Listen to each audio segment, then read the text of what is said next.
Saúde da mulher e da criança em tempos de Covid-19. Hoje iremos abordar gerenciamento de recursos materiais.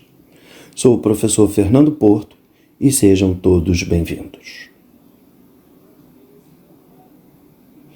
A problematização para a temática proposta deve-se ao discurso em prol do exercício profissional, quando, para o desenvolvimento, utilizaremos aporte teórico sobre recursos materiais em período pandêmico de Covid-19, com aspectos do gerenciamento em enfermagem, por meios de entrevistas, consultas em vídeos e literatura na problematização. Para tanto, vamos a ela. Missão externa da Câmara, que acompanha o enfrentamento à pandemia de coronavírus, ouviu por videoconferência nesta segunda-feira representantes do Conselho Regional de Medicina do Rio de Janeiro e do Conselho de Enfermagem do Rio sobre o enfrentamento da Covid-19 no estado. Para os órgãos de classe dos profissionais de saúde, a situação é desesperadora no Rio de Janeiro. A preocupação não é apenas com a taxa de ocupação das UTIs, que já passa de 92% nos hospitais, e do colapso iminente, mas também com a falta de equipamentos básicos de proteção para os profissionais da saúde atuarem com segurança.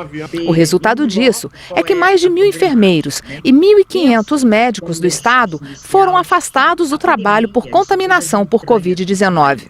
Faltam profissionais qualificados para atuarem no combate à doença e, principalmente, sintonia com o Ministério da Saúde. Não há articulação nenhuma entre o Ministério da Saúde, Secretaria Estadual de Saúde e município, e a gente tem andado nesse estado e é recorrente a questão dos EPIs.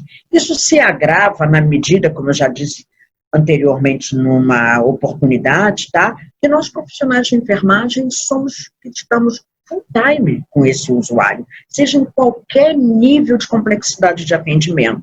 E isso já está começando a resultar, tá? No âmbito do Rio de Janeiro, nós já temos, tá, 14 óbitos de profissionais de enfermagem, com 5 óbitos fora esses 14, aguardando confirmação. Tem no Sudeste, ou seja, é onde nós estamos sendo mais castigados enquanto equipe em atuação, 45 óbitos. A situação está desesperadora, por conta de que o sujeito chega no plantão, tá? Nós não temos capote impermeável, não temos máscaras. Vídeo como este e outros que as mídias pautaram revelam denúncias nos meses de março, abril e maio de 2020. Mas qual o interesse dos olhares midiáticos? Segundo Pierre Bourdieu, na literatura em tela, os operadores midiáticos, para aumentarem as suas audiências, direcionam seus olhares preferencialmente para as temáticas de sangue, sexo, drama e crime. Isto implica que o drama, da ausência ou carência dos equipamentos de proteção individual, vendem notícia. Um dos motivos que o campo da saúde foi pautado e, consequentemente, a enfermagem. As matérias veiculadas pelas mídias, por meio dos operadores, são feitas com uso de óculos especiais, ou seja, para os aspectos que interessam ao dito sensacionalismo. Assim sendo, o combate à Covid-19, em metáfora, pode ser entendido como tempos de guerra. Isto nos faz conduzir a uma literatura denominada Arte da Guerra, de Sun Tzu. Na obra em tela, extraímos alguns excertos. A saber, a arte da guerra é de importância vital para o Estado. É uma questão de vida ou morte. Um caminho tanto para a segurança como para a ruína. Assim, em nenhuma circunstância deve ser negligenciada. Isto significa que, em tempos de pandemia, o uso de equipamento de proteção individual trata-se de segurança em prol da vida e em defesa do Sistema Único de Saúde. Em outro é certo: lutar e vencer em todas as batalhas não é a glória suprema. A glória suprema consiste em quebrar a resistência do inimigo sem lutar. Atribuímos o sentido deste pelo uso do equipamento de proteção individual para o profissional de saúde e estendemos à sociedade pelo distanciamento social. Ainda no pensamento da arte da guerra, podemos citar: na paz, prepare-se para a guerra. Na guerra, prepare-se para a paz. Articulo o é certo ao pensar que na paz é mantermos a defesa do Sistema Único de Saúde para além do período pandêmico. Manter a instituição abastecida é pensar na segurança profissional e no atendimento dos pacientes, clientes ou doentes. Isto nos leva a pensar no porquê, como, quanto comprar, o que requer tomada de decisão. Contudo, precisamos conhecer a cultura da organização. Mas para que ela serve? Isso é bastante interessante, porque a pergunta, por que eu quero saber sobre cultura organizacional? Para que serve esse conceito de cultura organizacional? Normalmente são engenheiros que fazem essa pergunta para mim e por uma única razão, eles estão nas posições de gestão na maior parte das organizações e acabam ficando quase que operando sem instrumentos. Eles não entendem para que serve o conceito, então não conseguem nem enxergar o que às vezes afeta o cotidiano deles. Vão com aquela vontade de implementar projetos, por exemplo, sem saber como é que eu faço para mexer as pessoas que vão ter que implementar o projeto. Então, o conceito de cultura nos ajuda, como gestores, a entender que a dinâmica entre seres humanos não é apenas uma questão racional e que mobilizar as pessoas ou influenciar as pessoas pressupõe abordagens muito distintas, não apenas baseadas em dados, regras ou contratos, mas também pela motivação, ou pelos valores, ou pelo propósito do projeto ou da organização em si. Então, o conceito de cultura vai me ajudar a criar uma pauta de olhar. Eu sei para onde olhar, ou o que prestar atenção se eu quiser mobilizar a energia das pessoas para a implementação de um projeto, ou mesmo para fazer uma mudança, e também para facilitar a minha interação com esse grupo. Então, vamos imaginar que uma organização seria uma célula que possui uma membrana que protege esse funcionamento interior de ataques de estrangeiros ou de agentes externos não identificados. Se for muito diferente a maneira como esse agente está tentando entrar, porque a célula tem membrana porosa, não é verdade? Mas se for muito diferente, a primeira coisa que ela vai fazer é se proteger, ela plastifica, ela tenta expulsar aquilo que é muito diferente do que ela está acostumada a ter ali no seu meio cotidiano. Um gestor novo numa área ou alguém que queira implementar uma mudança diferente é esse agente estranho ao grupo e, portanto, ao funcionamento e à dinâmica daquele grupo. O pauta do olhar ou o mapa da cultura vai permitir entender essas sutilezas, essa nuance, que nem sempre está na área de preocupação de um gestor que chega com um mandato de entrega ou com vontade de implementar muitas coisas. Então, a gente fica pensando assim, eu costumo resumir para os engenheiros o seguinte: olha, você vai ter que prestar atenção em algumas coisas, né? A forma como as pessoas tomam decisão foi determinada e é determinada pelo conjunto de valores que essa organização possui. Isso é uma manifestação cultural. A forma como as pessoas conversam e a forma como as informações são priorizadas e, portanto, a maneira de comunicar e transferir a informação também é uma manifestação cultural. E aquilo que vai dar a cola para as pessoas, para que elas se sintam engajadas o suficiente para fazer uma entrega, qualquer que seja a organização, é um reflexo do tipo de história compartilhada e do tipo de identidade que essas pessoas possuem a partir dessa convivência cotidiana. Então, essa é a última função, talvez, do conceito de cultura. A identidade do grupo é um ativo importante que o grupo vai tentar preservar, que nem a membrana da célula. Então, querer mudar ali, eu tenho que entrar com cuidado. Eu posso mudar, dá para fazer alteração, mas a gente vai entrar pedindo licença. Acho que esse é o melhor jeito. Cabe destacar que entendemos por estratégia como conjunto dos meios que uma organização utiliza para alcançar seus objetivos. Tal processo envolve as decisões que definem os produtos e serviços. Assim sendo, traçamos como objetivos para o momento apresentar estratégias para aquisição de EPIs, como elementos prioritários para o combate na pandemia da Covid-19, e discutir com a plenária o olhar estratégico da praxe profissional, como possibilidades estratégicas para o gerenciamento de recursos materiais em prol do combate à Covid-19. Contudo, considerando o conjunto de EPIs, delimitamos em máscaras, protetor facial, capotes ou similares. Destacamos que excluímos o manuseio destes EPIs, com a argumentação que o assunto iria se estender para este momento, mas que ela poderá apenas tangenciar em alguns momentos, de forma até mesmo implícita. Para tanto, utilizaremos literatura de aderência, vídeos para suporte técnico dos equipamentos individuais e depoimentos de colegas como subsídio para posterior discussão na plenária. Contudo, se faz necessário se trazer à baila o entendimento de gerenciamento de materiais. As organizações compreendem como processo gerencial para aquisição e disponibilização de materiais já manufaturados, essenciais para a produção de serviços de saúde. Materiais são produtos que podem ser armazenados e consumidos para a produção de serviços. O processo de gerenciamento requer programação, o que conduz à padronização do material a ser comprado, bem como a sua classificação, especificação e previsão de consumo.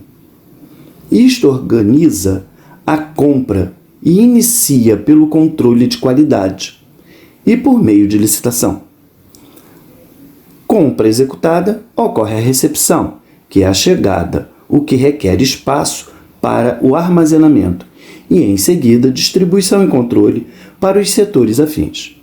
Mediante ao uso nos setores, ocorre o controle de qualidade para nova decisão de previsão para a provisão dos materiais. Para tanto, os cálculos dos materiais podem e devem ser feitos.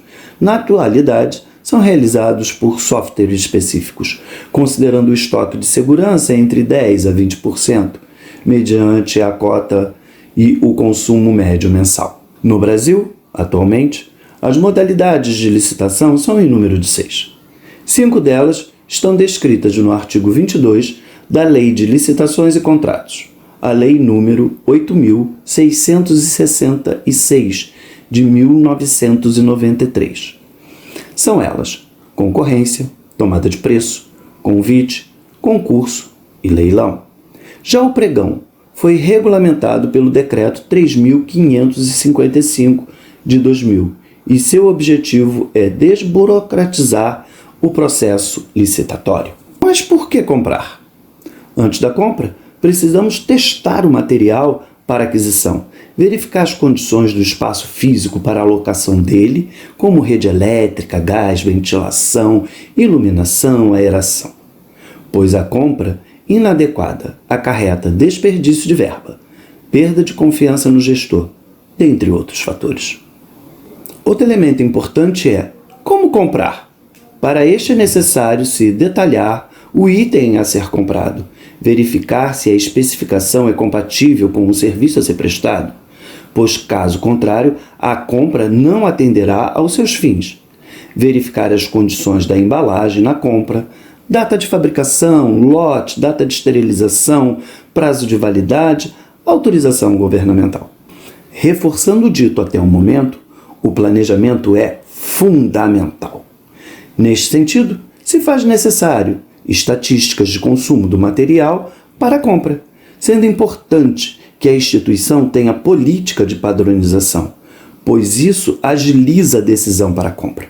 Lembrando de verificação no estoque do material, como a validade, por exemplo.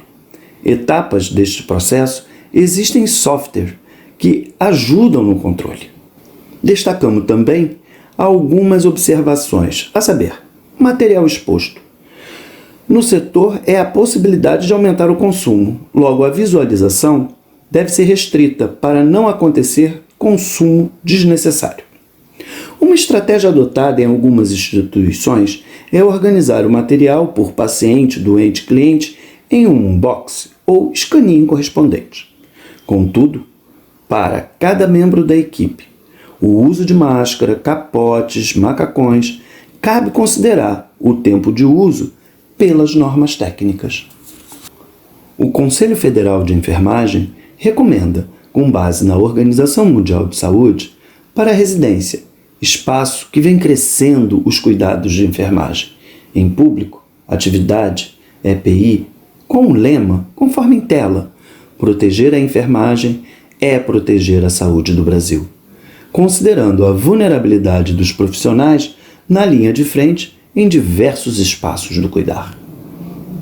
Cumprindo a delimitação proposta no EPI em máscara, protetor facial, capote ou similares, iniciamos com a máscara cirúrgica.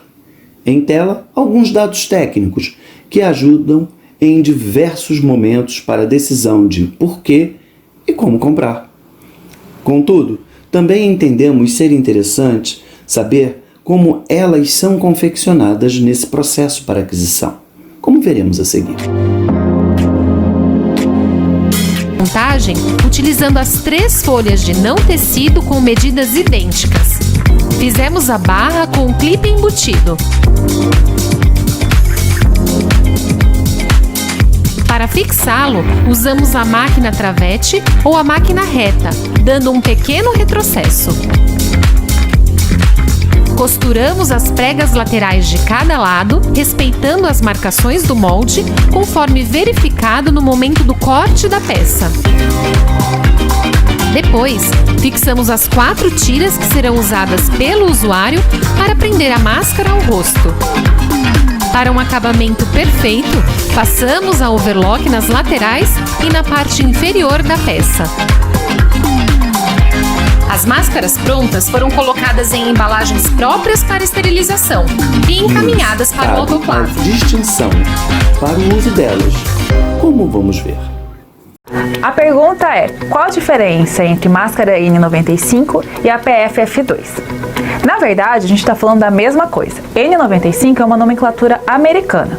PFF2 é uma nomenclatura brasileira. São protetores respiratórios. Então, PFF2 significa peça facial filtrante tipo 2. Existem 3 tipos de peças faciais filtrantes. A tipo 1, ela filtra poeiras e névoas. A tipo 2, poeiras, névoas e aerosóis. E o tipo 3, ela inclui, além das poeiras, névoas e aerossóis, são indicadas para quando se tem toxicidade reconhecida no ambiente. Então, elas são as mais potentes.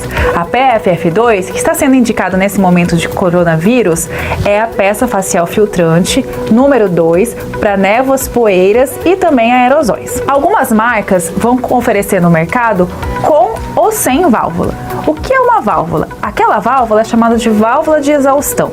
Então, ela serve para um conforto do profissional. Ao colocar a máscara, ele inclui aqui no rosto, acomoda a máscara, respira fundo e solta o ar. Se eu tenho a válvula de exaustão, esse ar facilmente sai. Mas se eu não tenho, ele sai com um pouco mais de dificuldade. Qual é a vantagem e desvantagem? Apesar de oferecer conforto para o profissional, ela oferece risco para o paciente. Neste momento, nós não sabemos quem são as pessoas que podem ter a doença. E o profissional de saúde, por estar em um ambiente de risco, ele pode ter adquirido o vírus e não apresentar nenhum sintoma ou nenhum sinal. Então, quando ele exala pela válvula, ele está expelindo um ar que não foi filtrado. Neste momento, a indicação para profissionais de saúde é que sejam utilizadas máscaras PFF2 sem válvula. Além disso, as máscaras cirúrgicas ainda são indicadas se você está fazendo um exame clínico sem utilização de aerosol ou com pacientes assintomáticos. Você pode utilizar sem nenhum problema. A utilização da PFF2 com a máscara cirúrgica sobreposta, estamos desconsiderando, não é indicada, porque nesse momento que estamos vivendo de escassez, o ideal é que você utilize esse produto realmente quando necessário. Como tivemos a oportunidade de ver no vídeo, a máscara N95 é de denominação americana e as PFF possuem classificação para o seu uso. Assim, reforçamos que a máscara deve possuir, no mínimo, uma camada interna e uma camada externa e, obrigatoriamente, um elemento filtrante. A camada externa e o elemento filtrante devem ser resistentes à penetração de fluidos transportados pelo ar. Ela deve ser confeccionada de forma a cobrir adequadamente a área do nariz e da boca do usuário. Possuir um clipe nasal constituído de material maleável que permite o ajuste adequado do contorno do nariz e das bochechas e seguir as normas da ABNT em tela. Agora veremos alguns testes que foram feitos pela USP em reportagem a seguir. De vários tamanhos e materiais e atendem a todos os gostos. Dentro desta nova realidade, cabe então a pergunta mais importante: quais máscaras efetivamente são mais eficazes na prevenção contra a Covid-19? Procuramos as respostas no setor de Física da Universidade de São Paulo, que tem feito inúmeros testes com os diversos tecidos usados nas máscaras comercializadas. Nós vamos testar agora 5 principais máscaras que existem no mercado. E eu começo com essa aqui, que é a máscara cirúrgica. Agora essa aqui, com algodão reforçado. Essa é a N95, muito conhecida. Essa aqui mais estilosa, também de algodão, mas com um tecido de TNT. E a última foi uma recomendação bem caseira que viralizou na internet, que seria uma máscara feita de coador de café. Nós geramos um aerossol, o qual é lançado a 15 centímetros da máscara. Nós fazemos a medida antes e depois da máscara inserida. E assim nós podemos saber quanto de essa máscara ela está retendo desse aerossol, ou seja, qual é a eficiência dela. Cada máscara é avaliada durante 20 minutos.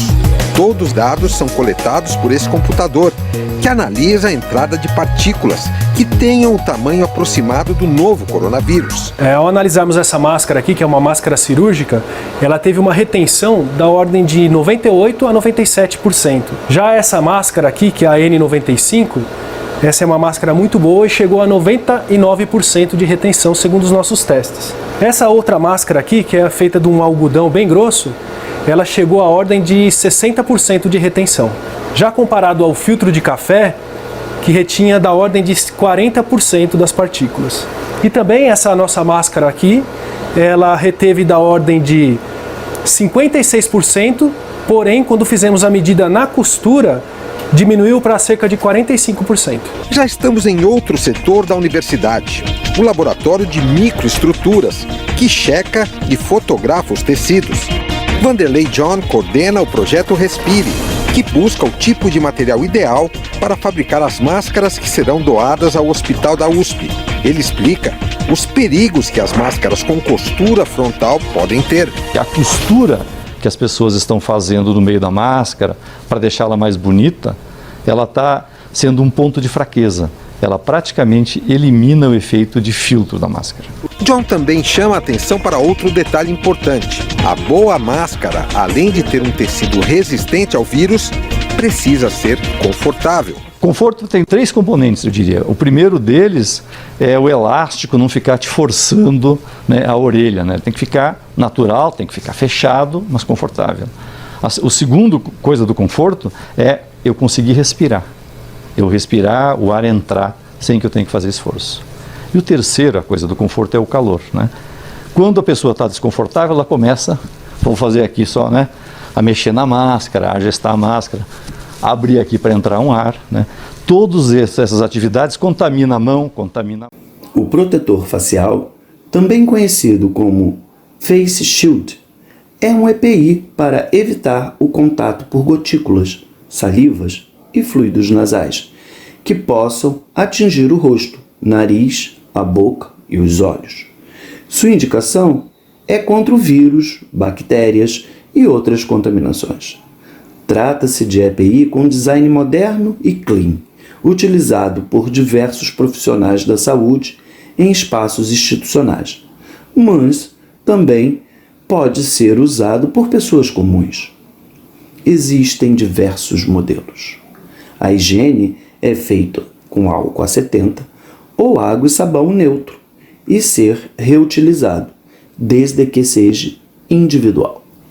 O capote de TNT, tecido não tecido, no campo hospitalar é muito conhecido com diversas modelagens. Seu uso é individual e descartável. Mas quem pode usar? Profissionais que atendem nos espaços onde se faz necessário certa proteção, considerando ser uma camada, um filtro, uma proteção. Contudo, o que está em voga nos últimos tempos são os macacões de Tyvek. Assim sendo, trago Lilian Pett, jornalista, sobre assuntos de moda, que irá nos apresentar o que parece novo, mas usado por estilistas internacionais há algum tempo.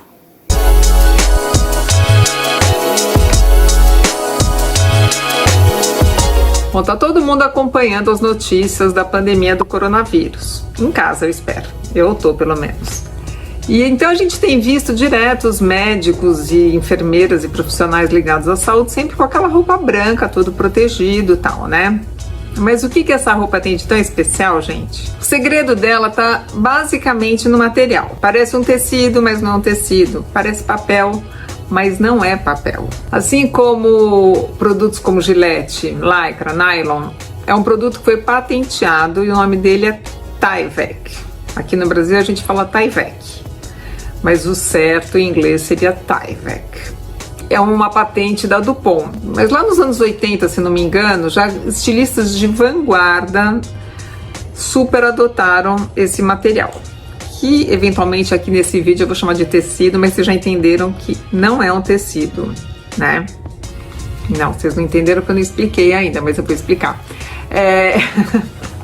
Então, nomes assim de muita vanguarda, tipo a Rei Kawakubo da Comme des Garçons, o Helmut Lang, que era assim o papa do minimalismo dos anos 90, usavam muito este material. De lá para cá, aliás, o Tyvek é muito usado em casacos, em jaquetas, especialmente a corta-vento, em acessórios tipo mochila, eco bag, carteira. Sabe essas carteiras que as pessoas falam que é de papel? Não, geralmente não é papel, é de Tyvek, tá? E como toda grande invenção, ela foi feita por acaso. Um cara chamado Jim White, que era um pesquisador da Dupont, é que sacou isso durante o experimento lá em 1955. Daí, durante 10 anos, os cientistas, engenheiros, pesquisadores ficaram lá desenvolvendo, trabalhando aquilo, até que eles conseguiram chegar a um resultado que é uma fibra de alta densidade, longa, muito fina, de polietileno, que eles combinam aleatoriamente e daí, sob alta pressão e alta temperatura, aquilo lá é comprimido e cria esse material, que é um material que pode ser muito fininho, muito leve, mas ao mesmo tempo é muito resistente. Então ele é muito eclético por isso, ele é muito versátil e ao mesmo tempo ele é impermeável. Então você pode molhar, assim, cair água, neve, que ele não penetra, mas ele respira como um tecido. Então, para roupa, ele cai muito bem. Ao mesmo tempo, essa composição dele e esse método de fabricação confunde as bactérias, os vírus e outras partículas mais. Então, elas não penetram nele. Por isso que ele é uma boa roupa, por isso que ele faz uma boa roupa de proteção, né? E não só para pandemias como essa que a gente está vivendo, mas ele já foi usado também em outras, como a do SARS, H1N1, gripe aviária, e também para proteção química, ele é muito usado. Mas ele é muito versátil. Então, ele pode ser usado desde material para embalagem, ou seja, ele é um plástico e como um plástico, ele pode ser reciclado. Claro que as roupas de proteção usadas no combate ao Covid-19 não poderão ser recicladas, eu acho, né? Porque estarão contaminadas. O Tyvek pode ser produzido em várias gramaturas. Aliás, ele só é fabricado nos Estados Unidos, na fábrica da DuPont nos Estados Unidos e em Luxemburgo. Os macacões também são feitos por eles, porque também tem uma técnica especial. E, inclusive, eles estão doando alguns macacões aqui no Brasil para Santa Casa, enfim, para alguns hospitais e instituições para ajudar no combate. A produção dele aumentou mais de 20% até março. Vocês imaginam a procura por esse material, o mundo inteiro querendo esse material, né? Então a tendência é aumentar mais ainda. O eclético, ele é muito interessante como material. E o Tyvek, ele não rasga, mas ele pode ser cortado com uma tesoura. Ele pode ser colado, ele pode ser costurado, ele pode ser estampado, ele pode ser dobrado, ele pode ser laminado. E ele é muito fácil de lavar a mão com sabão ou de higienizar com álcool também. Mas ele queima, tá? Então nada de brincar com fogo com ele, tá? Como tivemos oportunidade de assistir no vídeo, em síntese, trata-se de um macacão fechado com zíper, elástico nas costas, para maior mobilidade e conforto, com capuz, costura em locais estratégicos, elástico nos punhos, tornozelos e no capuz. Mas quando usá-los? O seu uso mais comum são em salas de pintura, fabricantes de pneus e borrachas, laminação de alumínio, fibra de vidro ou carbono, serviços de manutenção, limpeza geral e, nos últimos tempos, com destaque para os profissionais de saúde na pandemia. Após algumas informações para gerenciar o cuidado, especialmente no período pandêmico, alguns materiais não atendem às classificações, especificações, normas técnicas e até mesmo sobre o valor. Assim sendo, como dizer não de forma elegante e com eficiência?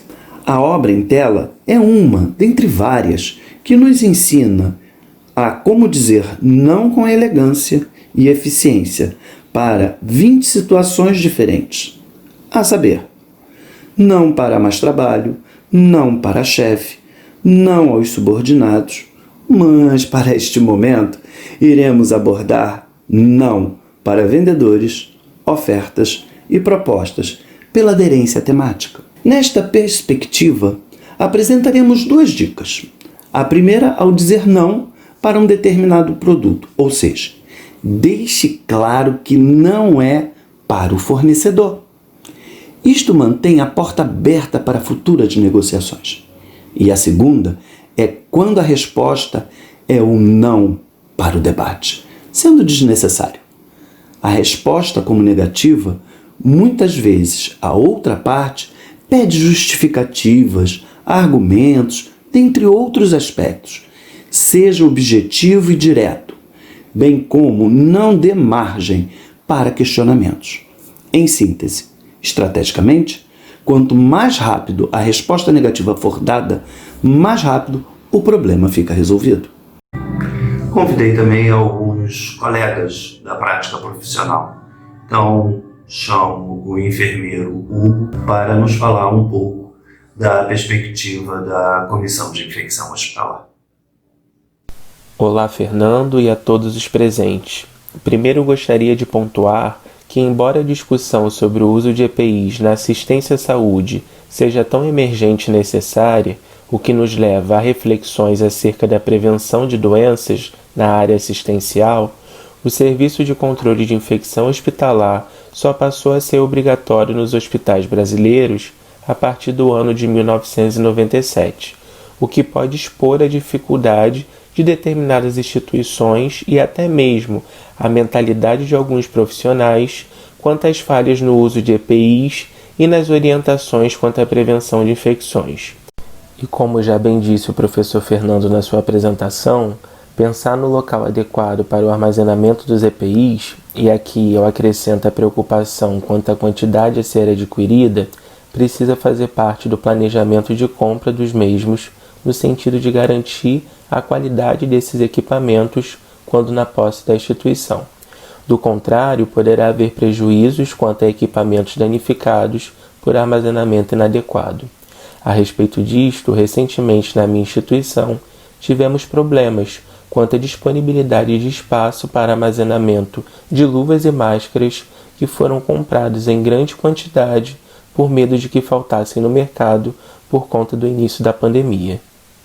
Por último, eu gostaria de compartilhar este estudo chinês publicado em junho deste ano na BMJ, que é um importante periódico do Reino Unido, que trata a respeito do uso de EPIs por profissionais de saúde em Wuhan, primeiro epicentro da Covid-19. O estudo acompanhou mais de 400 profissionais da linha de frente e destaca a importância da disponibilidade dos EPIs e do seu correto uso para a proteção dos profissionais de saúde, o que contribui para justificar a necessidade e urgência desta discussão que estamos tendo neste espaço de encontro e aprendizado. Obrigado. E pensando em ampliar essa nossa discussão para este momento, também foi feito convite às enfermeiras do Conselho Regional de Enfermagem do Rio de Janeiro, do Departamento de Fiscalização. E aí chamo neste momento a enfermeira Bartoli, que é responsável por este departamento. Bartoli, é com você. Realizar essa desparamentação com uma segurança mínima adequada, né? E não é à toa, né, que os profissionais da saúde são hoje o grupo com maior número de acidentes de trabalho dentro do Observatório da Organização Internacional do Trabalho, disponibilizado também pelo Ministério Público do Trabalho. Então, a categoria de enfermagem, por ser a categoria mais expressiva, né, mais numerosa dentro do grupo de profissionais de saúde, é também a que se encontra hoje mais exposta com relação a essa questão do Covid-19, do coronavírus, né? Então, daí a importância das instituições proverem os recursos necessários para adequada assistência, né? Para que nós possamos reduzir o risco de contaminação desses profissionais, para que nós possamos garantir uma assistência de qualidade, eficiente e eficaz, né?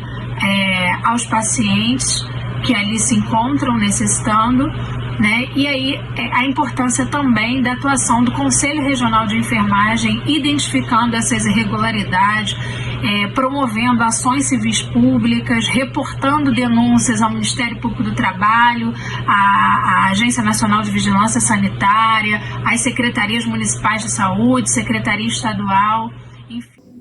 E dentre os convidados, por último, não menos importante, convido a enfermeira doutora pelo PPG Infibio, enfermeira Simone Aguiar, para abordar a articulação da fiscalização com as normas técnicas. Bem, quanto às normas técnicas, elas são documentos criados por organismos reconhecidos na matéria que têm por objetivos criar regras, normas sobre determinado assunto ou atividade. Como exemplo, eu trago a norma técnica 004 de 2020 da Agência Nacional de Vigilância Sanitária, que ela traz em seu teor quais são as medidas de prevenção e controle que os estabelecimentos de saúde necessitam adotar no atendimento aos pacientes suspeitos ou confirmados para o novo coronavírus. Dentre estas medidas estão os equipamentos de proteção individual que o profissional de enfermagem necessita utilizar para sua proteção em relação ao maior ou menor grau de risco de exposição. Por exemplo, um enfermeiro que esteja auxiliando o médico num procedimento de intubação orotraqueal de um paciente positivo para a Covid-19. Ele utilizará determinado tipo de equipamento de proteção individual, que certamente será diferente daquele enfermeiro que está numa classificação de risco de uma unidade de pronto atendimento, atendendo um paciente suspeito para o coronavírus. Assim, dentre todas as atividades que eu possuo como fiscal do Conselho Regional de Enfermagem, uma delas, nesse período de pandemia, é estar verificando junto às instituições se os empregadores estão fornecendo em quantidade e qualidade suficiente esses equipamentos para os enfermeiros e técnicos de enfermagem atuarem neste período da pandemia. Mas eu só sei quais são esses equipamentos porque a norma técnica 004 de 2020 estabelece quais são eles. Desta forma, todas as normas técnicas que foram publicadas até o presente momento, neste período de Covid-19 que nós estamos vivenciando, elas vieram justamente para contribuir com essas regras, com essas normas, em que todos precisam cumpri-las. Ou seja, ela veio dizer o que fazer frente ao coronavírus, quem deve fazer, como fazer e para fazer. E todos devem se utilizar delas para que possamos sair dessa pandemia. Estamos chegando ao final. Agradeço aos colegas pelas respostas, mas neste momento precisamos estacionar na temática. Reconhecemos que lacunas foram deixadas, por exemplo, sobre outros materiais de consumo, mas a seleção se fez necessária, bem como os valores. Não podemos negar que foi apresentado algumas estratégias de gerenciamento de recursos materiais, por meio da máscara, protetor facial, capotes ou similares, como elementos prioritários para o combate na pandemia da Covid-19. Entender o conceito de cultura organizacional é a possibilidade de ampliar estratégias. Trazer o conceito de mídia em tempos de pandemia é entendermos sua importância, considerando que precisamos estar antenados sobre o que nos cerca. Combater a Covid-19 como guerra é entender que o inimigo é invisível, mas real, quando muitos colegas já foram acometidos e outros, infelizmente, poderão estar sendo acometidos neste momento, seja pela ausência, seja pela carência de EPI. Não queremos, mas o Brasil é grande e cada região tem a sua especificidade social, econômica, política, sanitária e cultural. E, em síntese, ficamos por aqui para discutir com os presentes pontos não ditos, mas necessários para o gerenciamento, quando os valores poderiam ter sido apresentados, mas poderíamos cair no discurso das marcas, o que não nos convém. Obrigado pela atenção e vamos à discussão circular em tempos de pandemia na modalidade virtual.